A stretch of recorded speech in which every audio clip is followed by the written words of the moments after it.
Hello everyone. In previous session we seen why should we conserve biodiversity, right? We seen three reasons for a conservation of biodiversity: narrowly utilitarian, then broadly utilitarian, and ethical. Now we will move on our next topic. The topic is how do we conserve biodiversity. Okay, this is the topic name कि biodiversity कैसे conserve करनी चाहिए, right. Conservation के लिए दो approaches है. First is on site and second is of sites. When we conserve and protect the whole ecosystem, its biodiversity at all level is protected. We save the entire forest to save the tiger. कि for example tiger को बचाने के लिए हम पूरा entire forest को save करेंगे. So this approach called in situ conservation. We save entire forest to save tiger, and this approach called in situ conservation. However, when there are situations where an animal or plant is endangered or threatened, the need to urgent measure to save it from existence, that is called in situ conservation. कि ऐसा कोई डर है कि कोई plant या फिर animal endanger होने वाला है, थ्रेटन होने वाला है, और उसको इमरजेंसी एग्जिस्टेंस हो मीन्स के इमरजेंसी सेव के लिए उसको हम एक्स सीटू कंजर्वेशन का अप्रोच हम यूज़ करते हैं. दैट इज़ डिज़ायरेबल अप्रोच कि हम चाहे उससे वैसे कंजर्व कर सकते हैं, राइट. प्रॉपर ट्रीटमेंट अच्छे से दे सकते हैं. जो भी एनवायरनमेंट है वो हम आर्टिफिशियल क्रिएट करके उसको वहाँ रख सकते हैं. So that is called ex situ off site conservation, right. Let us see first in situ conservation.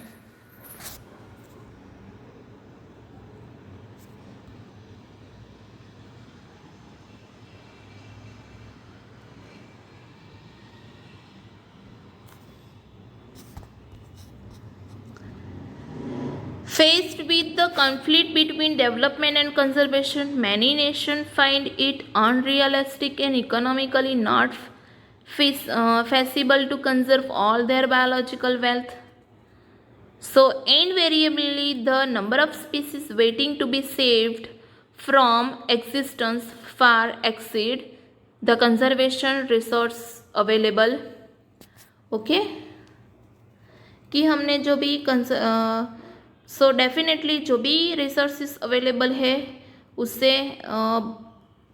हमने काम चला लिया है, ऐसा हमको बता रहे हैं. On a global basis this problem has been addressed by eminent conservationist. They identify for maximum protection certain biodiversity hotspot, right. कि ऐसे रीजन होते हैं जहाँ मैक्सिमम स्पीसीज डाइवर्सिटी और वी कैन से स्पीसीज होती है और उसको वहाँ रहने की ज़रूरत हो जाती है. मीन्स के वो और कहीं नहीं दिखाई देते हैं, उसी जगह वो स्पीसीज दिखाई देती है और कहीं नहीं दिखाई देती. That is called endemism, and that type of area known as hotspot, right. So they identify for maximum protection certain biodiversity hotspot region with very high level of species richness and high degree of endemism. That is, endemism means what? Species confined to that region and not found anywhere else. Endemism means what? Species confined to that region and not found anywhere, कि कहीं और नहीं होती है, वो fix एक ही जगह पे होगी. That is called endemism.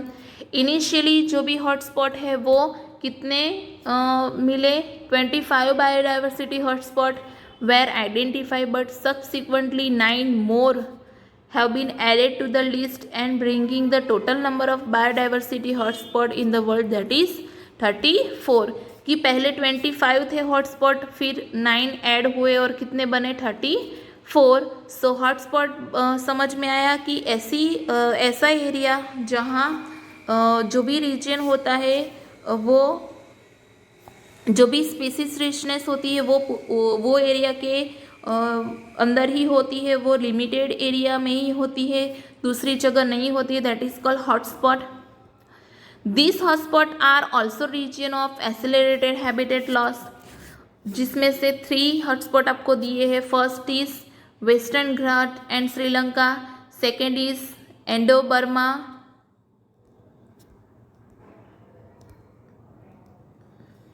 and third one is Himalaya cover our country's exceptional high biodiversity region। कि ये जो 3 है, western Ghat and Sri Lanka, Indo Burma and Himalaya, these three hotspot it exceptionally high biodiversity region, although all the biodiversity hotspot put together cover less than 2% of earth land area। कि हम सब hotspot एक साथ में रखें तो वो अर्थ लैंड का सिर्फ 2% पार्ट ही रोकता है, right. The number of species they collectively harbour is extremely high and strict protection of this hotspot. कि जो भी स्पीसीज होगी ये हॉटस्पॉट में वो स्ट्रिक्ट प्रोटेक्शन होगा उस पर।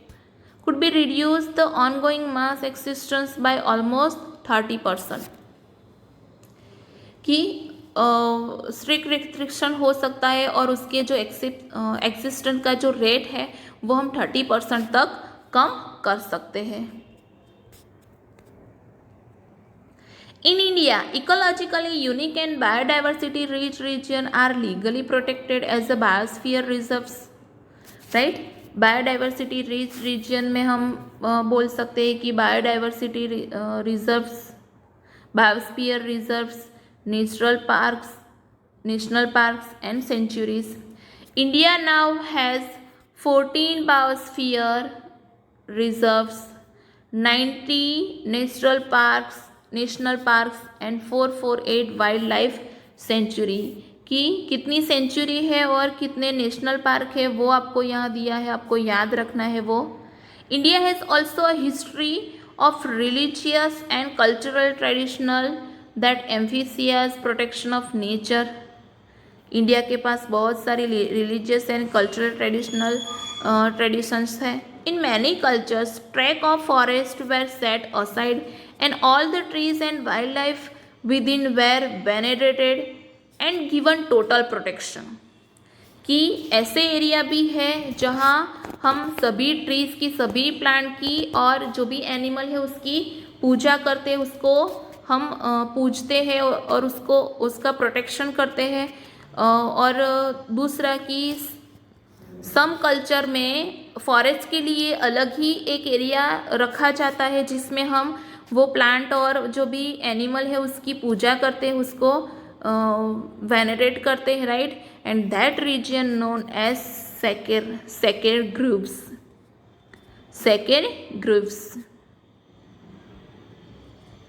that region known as sacred groves that are found in Khasi and Jaintia hills in Meghalaya. कहाँ है वो आपको यहाँ दिया है।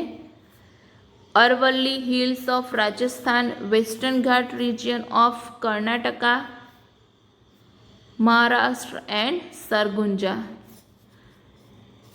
Then Chanda and Bastar area of Madhya Pradesh, right. So आपको सेक्रेड ग्रुप्स का 2 मार्क्स का क्वेश्चन पूछा जा सकता है। Describe sacred groups. So Khasi and Jaintia hills in Meghalaya, Aravalli hills of Rajasthan, Western Ghat region of Karnataka and Maharashtra and the Sarguja, Chanda and Bastar area of Madhya Pradesh, right. In Meghalaya the sacred grove are last refugees for a large number of rare and threaten plants. कि मेघालय जो है वो मेघालय का जो sacred groove है वो rare और threaten plant species होती है, उसके लिए लास्ट रेफ्यूजीज होते हैं, मीन्स के लास्ट टाइम वो वहाँ जाते हैं। Okay so this all about in situ conservation. I hope आपको अच्छे से समझ आया होगा, राइट। अब हम देखते हैं ex situ conservation. Ex situ conservation very easy. कैसे इजी है वो कि ex situ conservation means what, कि हम आउटर साइड प्लांट और एनिमल को प्रोटेक्शन में रखते हैं, आर्टिफिशियल एनवायरनमेंट क्रिएट करके, that is called ex situ conservation. For example ऐसी कोई प्लांट और एनिमल स्पीसीज होती है जो थ्रेटन हो जाएगी और नियर फ्यूचर हमको नहीं देखने को मिलेगी, तो वैसी स्पीसीज जो होती है वो प्लांट और एनिमल की हम एक्स सीटू कंजर्वेशन में रखते हैं। In this approach threaten animal and plant are taken out from their natural habitat. मैंने पहले ही बताया आपको कि ये अप्रोच में threaten animal and plant are taken out of their natural habitat and place in special setting where they can be protected and given special care. कि हम उसको बाहर निकालते हैं नेचुरल हैबिटेट में से और वहाँ स्पेशल जगह पे उसको रखते हैं जहाँ स्पेशल प्रोटेक्शन और केयर किया जाता है। वैसे बहुत सारे एरिया है, for example zoological parks, then botanical gardens, then wildlife safari parks that serve this purpose. There are many animals that have become exist in the wild but continue to be mentioned in zoological park. कि बहुत सारे ऐसे animal हैं जो exist हो गए हैं but अभी भी जियोलॉजिकल पार्क में वो मेंटेन हो रहे हैं, वहाँ रह रहे हैं, क्योंकि हमने पहले से ही उसको एक्स सीटू कंजर्वेशन में ला दिया था। In recent years, ex situ conservation has advanced beyond keeping threatened species in enclosure. Now gametes, अब gametes का conservation आया है। Now gametes of threatened species can be preserved in viable and fertile condition for long period using cryopreservation technique। कि cryo preservation technique से हम gametes भी जो threaten species का है वो प्रिजर्व कर सकते हैं, right. Eggs can be fertilise in vitro, कि एग भी फर्टिलाइज हो सकता है इन विट्रो मेथड से, मीन्स के सेल के बॉडी के बाहर की जो बॉडी के अंदर की जो एनवायरनमेंट है, राइट, सिचुएशन है, वैसी ही सेम कंडीशन हम बॉडी के बाहर लाके हम उसका एग फर्टिलाइज कर सकते हैं। And plant can be prolong using tissue culture method. ये जो टिश्यू कल्चर मेथड है वो आप ऑलरेडी 9th चैप्टर में पढ़ चुके हो लास्ट पॉइंट में, right. So tissue culture method से हम प्लांट ऐसे फर्टिलाइज करवा सकते हैं, प्लांट ग्रो करवा सकते हैं, एग फर्टिलाइज करवा सकते हैं in vitro method just like test tube baby. And cryopreservation technique से हम थ्रेटन स्पीसीज के गैमेट्स भी स्टोर कर सकते हैं।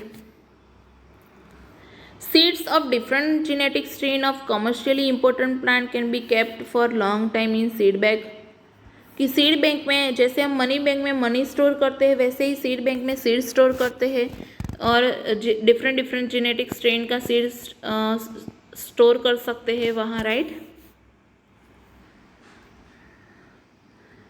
Next and last portion of this chapter, biodiversity knows no political boundaries and its conservation is therefore a collective responsibility of all nations। की collective responsibility है सभी nations की। The historic convention on biological diversity that is called Earth Samiti held in Rio de Janeiro, one kind of state, in 1992 called upon all nations to take appropriate measures for conservation of biodiversity and sustainable utilisation of its benefit. कि अर्थ समिति में सब nation को बुलाया गया था और सबकी कलेक्टिव रिस्पॉन्सिबिलिटी है। रियो डी जेनेरो करके एक स्टेट था, वहाँ ये समिति हुई थी और उन्होंने अप्रोप्रिएट मेजर लिया था for conservation of biodiversity and sustainable utilisation of its benefit, right. Earth summit के बाद अर्थ समिति के बाद वर्ल्ड समिति थी on sustainable development held in 2002 to achieve bye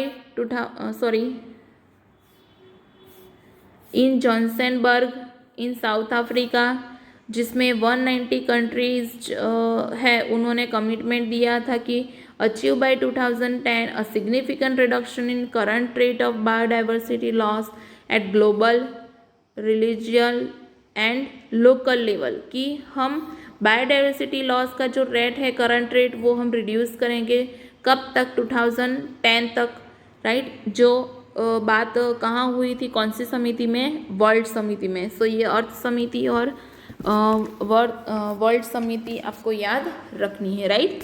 तो ये हो गया चैप्टर नंबर 15, एकदम इजी चैप्टर है। उसमें से कौन सी इम्पोर्टेंट टॉपिक है वो मैं आपको समझा दूँ। Biodiversity and types of biodiversity, then patterns of biodiversity, then importance of biodiversity, थोड़ा इजी है बट इतना इम्पोर्टेंट नहीं है। Then loss of biodiversity and causes of biodiversity losses, that is also important. Then biodiversity conservation में 2 point important है कि conservation हमको क्यों करना चाहिए, वो एक क्वेश्चन, एंड कंजर्वेशन कैसे करना चाहिए, how do we conserve biodiversity. So ये सम इम्पोर्टेंट टॉपिक है जो आपको अच्छे से लर्न करने हैं, जिससे 2 या 3 मार्क्स का क्वेश्चन इस चैप्टर में से आए तो आपको अच्छे से समझ में आ जाए और आप अच्छे से लिख सको, राइट। सो नेक्स्ट सेशन में हम दूसरा चैप्टर स्टार्ट करेंगे। Till that, thank you.